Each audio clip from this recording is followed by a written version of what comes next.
hands. Not me. Boy. How are you, boy? I'm not your boy, all right? Now piss off. What happened? Did you really steal that man's medication? Hey, I didn't do anything. It ain't me. Medication and drugs are a rare commodity in East London. So you picked an easy target, didn't you? Sod off, mister. You ain't got no clue what's going on here. Bastard was a soldier in the war, so now he's got the right to shoot me. It's true. I'm not familiar with this part of town. Perhaps you could help me. I said sod off. Go find yourself another guide. Goodbye, young man. Me? I'll not die in some piss-stinking alley reeking worse than a week-old lavvy.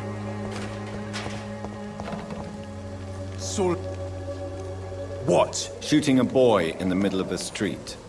Not the best thing to do, wouldn't you say? What? You saw what happened? Who are you? I'm Dr. Reed, and I'd like to ask you a few questions, if you promise me to set your gun aside. No. Look, I'm not a violent man. I'm Benjamin Palmer, doctor. And no one can help me. Not even you.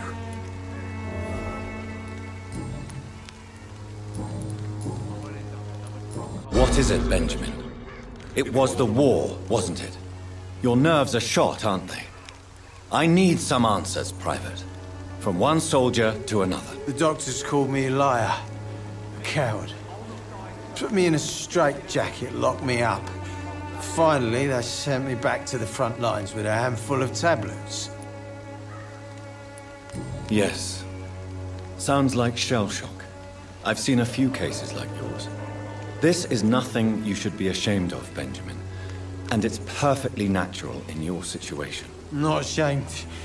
I just need my pills. Peace and quiet, that's all.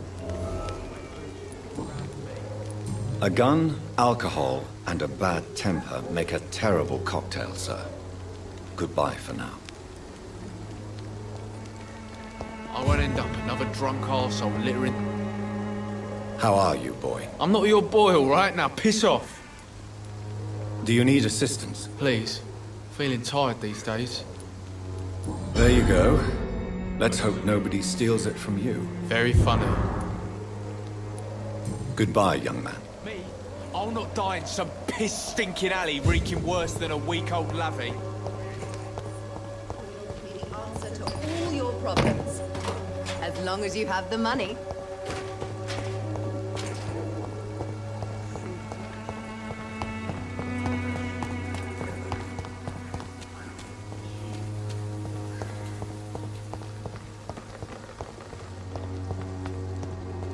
Joe, please, I don't have your money. Come on, Barrett, you know the game. Fancy buying something, sir? You never lose your focus, do you? How is business around here? Business? I had no business. Between this racket, theft, and customers getting scared, I'm losing money every day. I see. Sounds like you blame someone in particular for your situation. It's no secret Joe Peterson spends his time harassing merchants. But with me, he's trying to put me out of business once and for all. As a merchant, you see Whitechapel every day.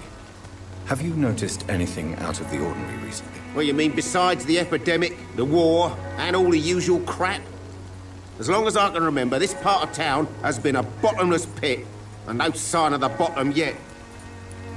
Violence is increasing in the borough. Yeah. A few nights ago, some blokes jumped me. Came out of one of the condemned workshops. Fever, madness, something like that. Where did this happen? Why did you go there? In the closed workshops nearby. I worked there as an apprentice in better days. Now I only go to find trinkets or tools. Too bad I was mugged, though. There was good money in that little box of loot I lost.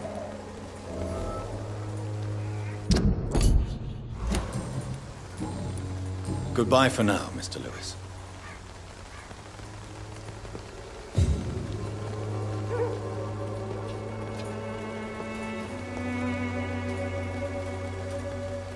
I should never have taken up my father's business.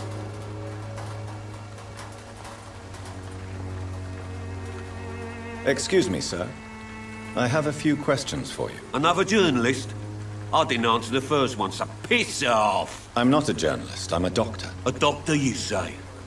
It's quite a rare breed in this part of town. Really? But still, here I am. Dr. Jonathan Reed, at your service. I'm Joe Peterson to some, but Colossus Joe to most. And I don't remember asking for your service, sir.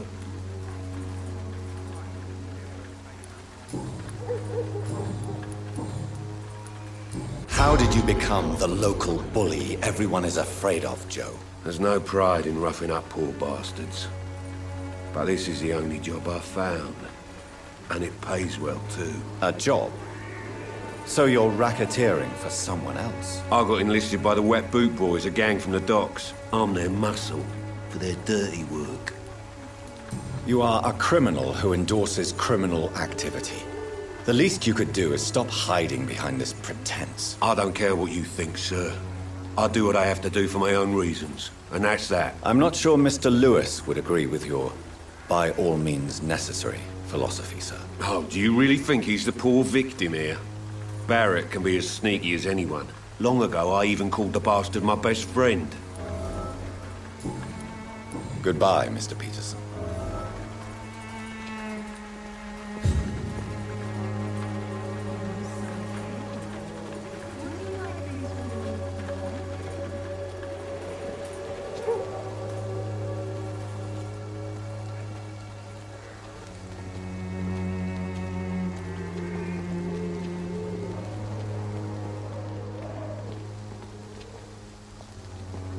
Time to pay! One way or...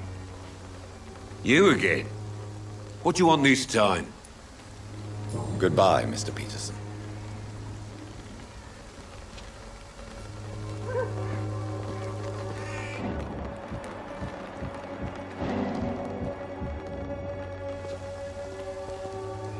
know it's hard to believe, but this district has always been wretched.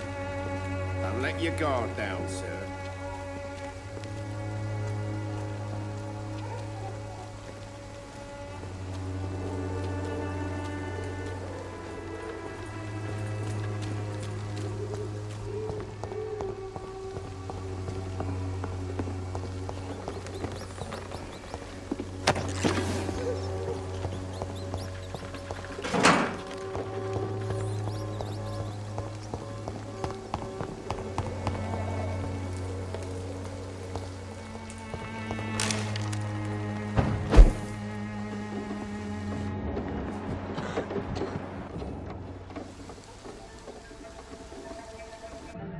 So you only hurt people because you care about me? Is that it? Don't be such a brat. I'll do what I must to provide us with food and medicine, that's all. Mum would never have let you bully an old friend like Mr. Lewis. Shame on you. Harry, I'm your father and I love you. But don't you ever speak to me like that again. What? You're gonna beat me too? Jesus. Give me patience.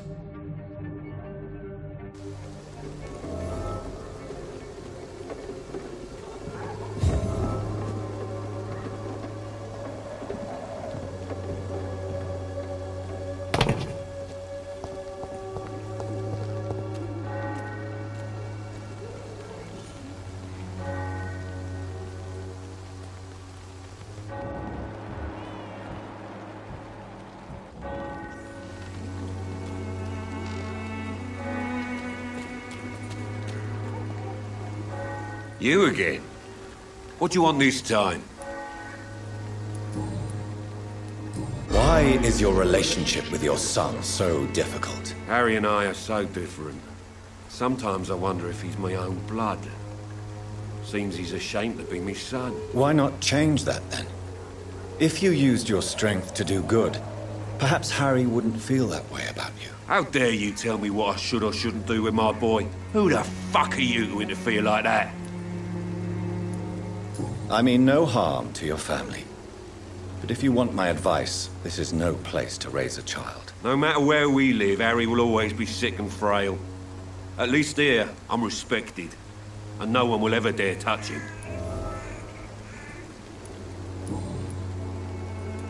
Goodbye, Mr. Peterson.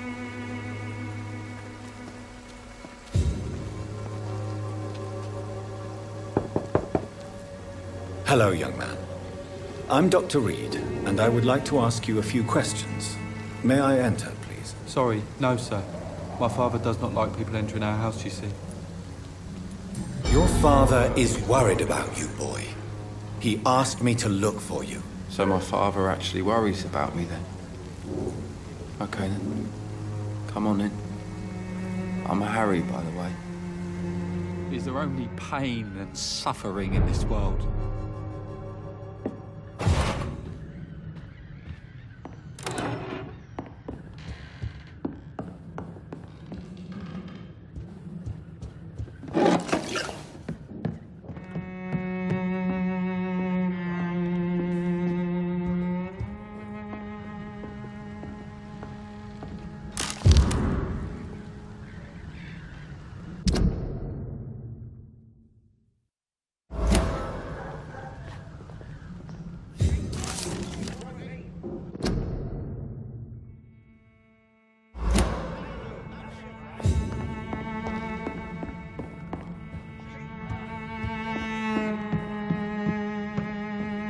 Is there only pain and suffering in this world?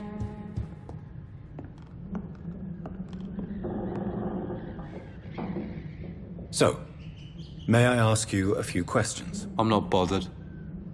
What could be worse?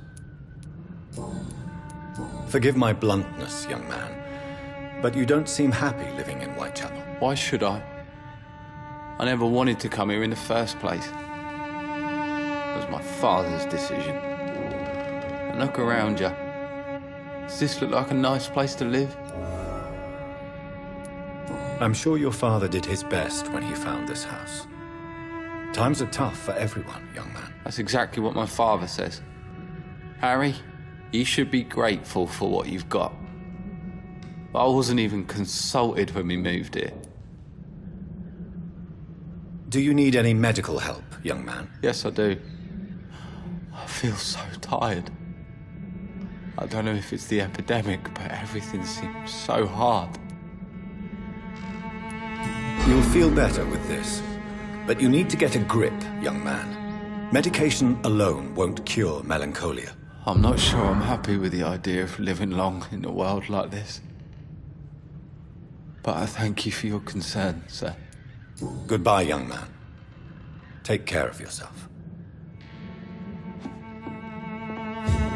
Is there only pain and suffering in this world?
This could be the box Lewis thought he lost. There's a letter inside.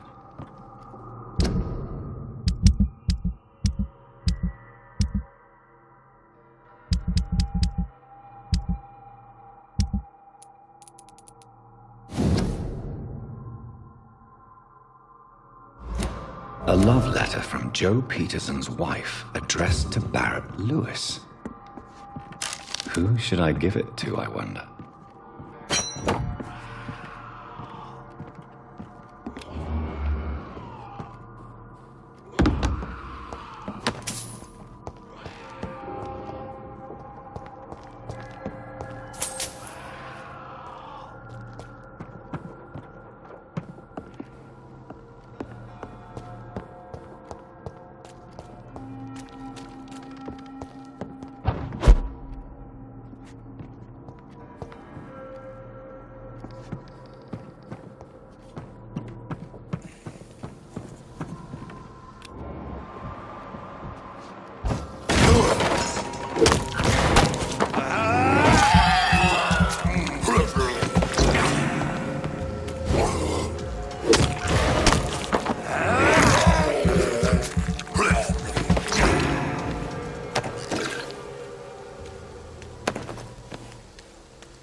Good quality. Come on, take a look. Don't be afraid. Fancy buying something, sir? You never lose your focus, do you? I found this box in an abandoned building nearby. I believe it belongs to you. Let's have a look. Yeah, this is mine. So, you faced those loons that roam around there.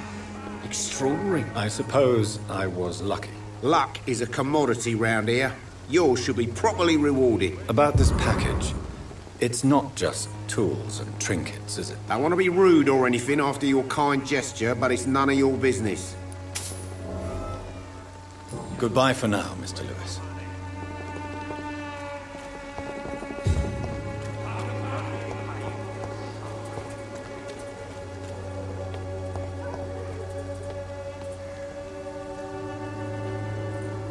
Good evening, Mr. Whitaker. It's Father Whitaker, my son. So, are you still lost in your rational delusions?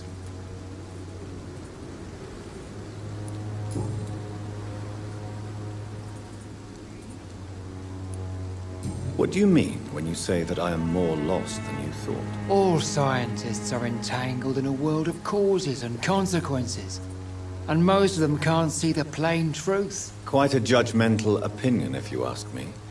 But what do I know? Blinded by science as I am. But you are seeking answers, aren't you? Answers about the Armageddon about to strike the city. Answers about the hidden truth. Well, I suppose I can spare a few minutes listening to your so-called truth. As a doctor, you must be aware of the decimating epidemic. But let me tell you that this so-called Spanish flu is just the beginning of the end. What do you mean? The beast is finally revealing itself, corrupting the flesh and the heart of men. With my own eyes I have seen them, those minions from the abyss. Really? And what would be your answer to this biblical threat? We must fight the disease before this legion outnumbers us. But not with scalpels and microscopes. No. What is left then? Cleansing fire. Tell me, Tobias, what exactly is your plan concerning the cleansing of this city? God will recognize his own. More than once this city has risen from the ashes, hardened and purified by the flames. Fire is just the instinctive answer of a caveman facing something he does not understand. This is the 20th century. Your lack of faith is predictable. But my task is to convince rational minds like yours to see the light. This is God's will. You're mad and dangerous. You're nothing but a soulless butcher. A small-time Torquemada. The Savonarola of Whitechapel. My son, if you think salvation is a free gift, go listen to the lies of that pompous fool, Joseph. Joseph, a fool? Vicar Larrabee of St. Mary's Church. While he continues preaching his fraudulent redemption, more and more people die in the streets.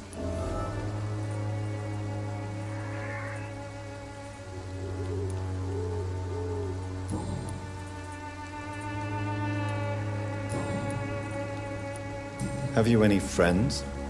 Any family left in these terrible times? No. But I have a disciple I see as my son. He is so devoted. I send him to preach the good word in the heart of this corrupted city. Where did you send him? I sent Samuel to the Stonebridge Cemetery, where the pestilence and evil grows night after night.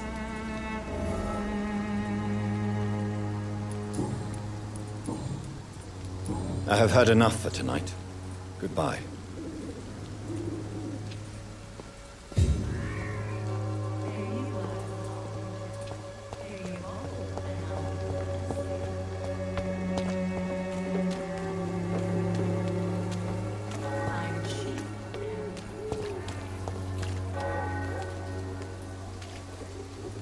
Good evening, Doctor. Can I help you?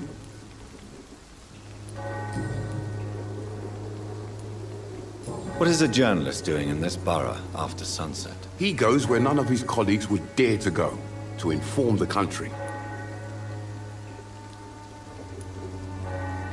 So you risk your life to reveal the truth. I saw many reporters do the same during the war. Whitechapel is the crucible of so many untold stories and tragedies. I want people to know them. Do you need assistance? That would be nice of you, Doctor. Who knows what I may have caught during my investigation. If you persist in investigating the most pox-ridden boroughs of London, you must accept the risks. Thank you, sir. Goodbye, Mr. Darby. Farewell.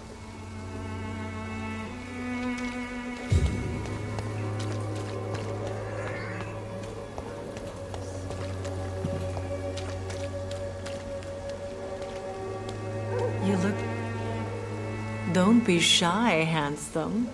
What can Christina do for you? I'm not looking for what you're selling. But I'd like to ask you a few questions, if I may. I'm a doctor. Dr. Reed. All right then, but be quick. Though I usually get paid when I open my mouth.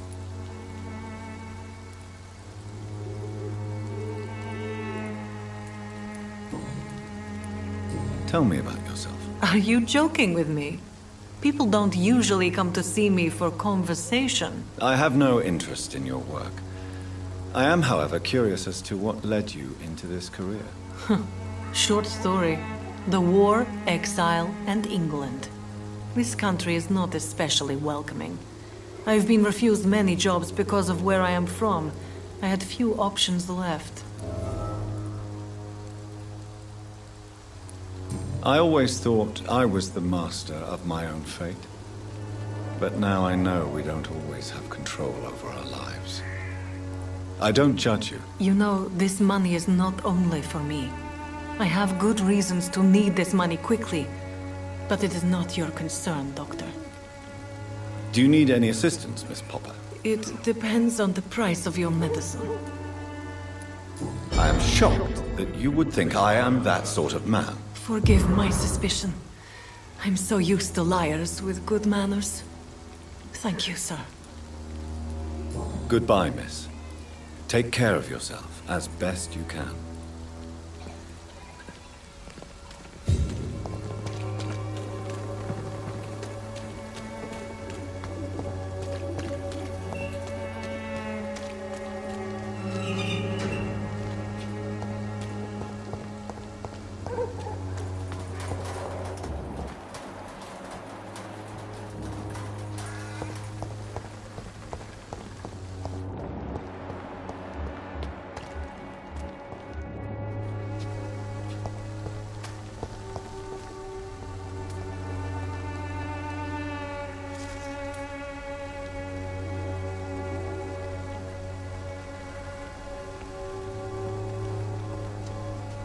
Good evening, miss.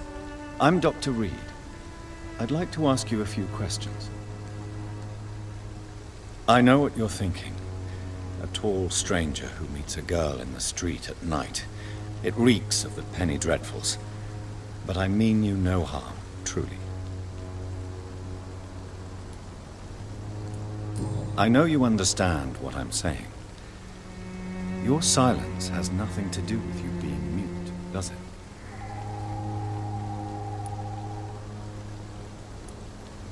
Very well. Goodbye, then.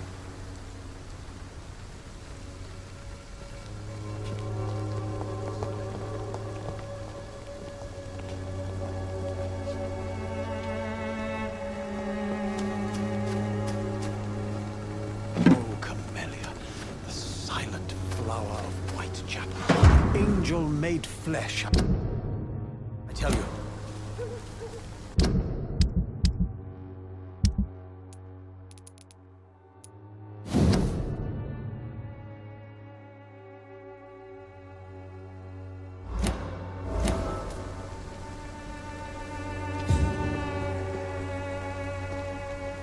Good evening, Mr. Nethercott. And good evening to you too, my good sir. Can I be of any help?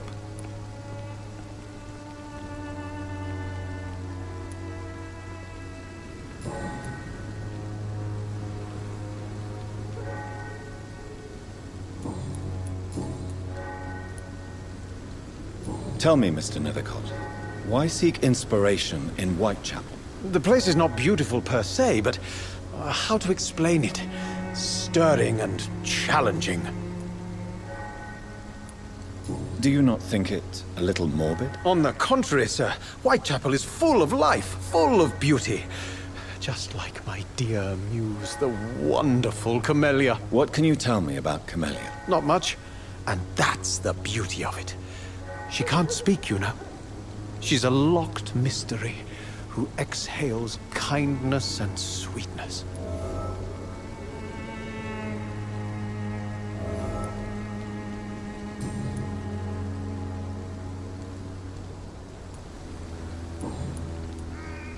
You don't really make a living from your scribblings, do you, Richard? No, sir, I don't. I work so hard. I put all my time, my energy, my devotion into the precise carving of words.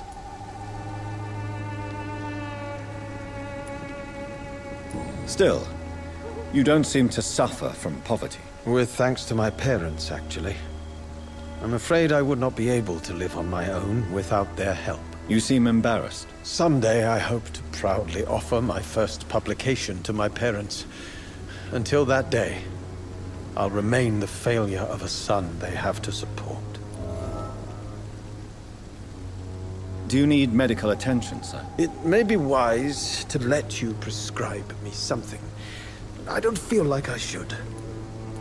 I understand your appetite for words and macabre beauty, sir. But you should be more careful. The nutrition of my mind is more important than my physical health. But I appreciate your concern, sir.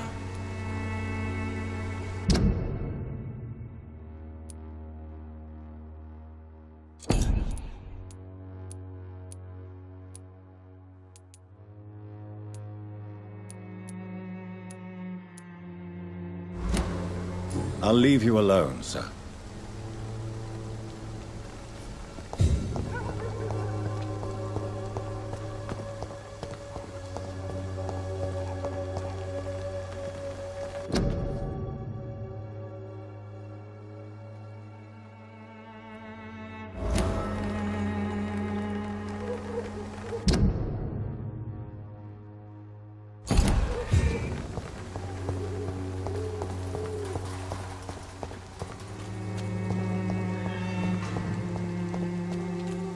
I'm cheap and I'm clean, I promise.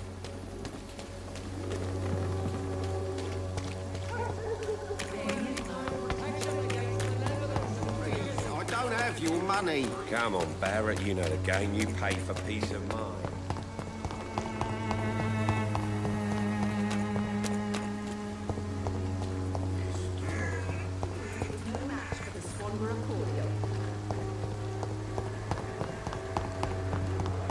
When science fails you,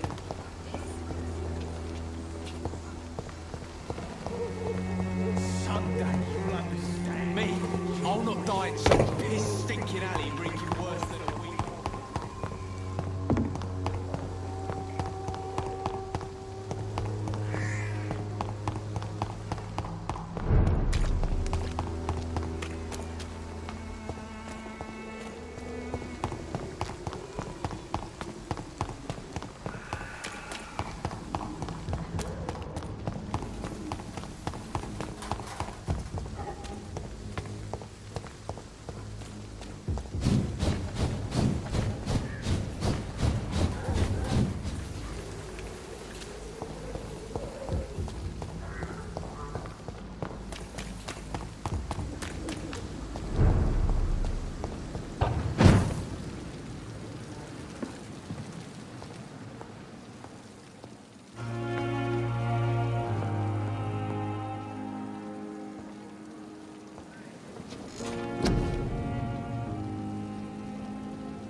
Evening, Edgar.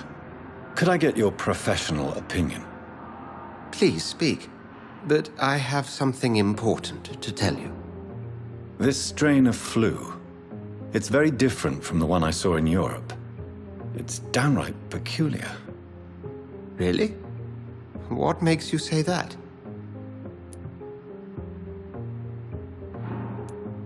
I've just looked at the blood of one of our recently deceased. I see. Do you have anything more to go on? This disease spreads and looks like the Spanish flu, but its effects differ greatly. The London strain is different from the continental one. This is very interesting. Did you find something else? Yes.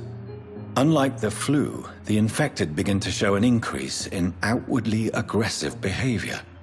More than simple agitation. Once docile people become violent. You mean like rabies? Is there a chance we could create a vaccine, Jonathan, like Pasteur? By the stove, that would be smashing. There's a lot we're not seeing here, but it is spreading, and quickly. If we don't act, the whole city could be lost. But Jonathan, we've a fantastic opportunity sitting right here in front of us. A weapon of choice. What on earth do you mean? Why, you, my dear boy. With your expertise and your blood, we could isolate the properties that course through your veins. Think about the possibilities.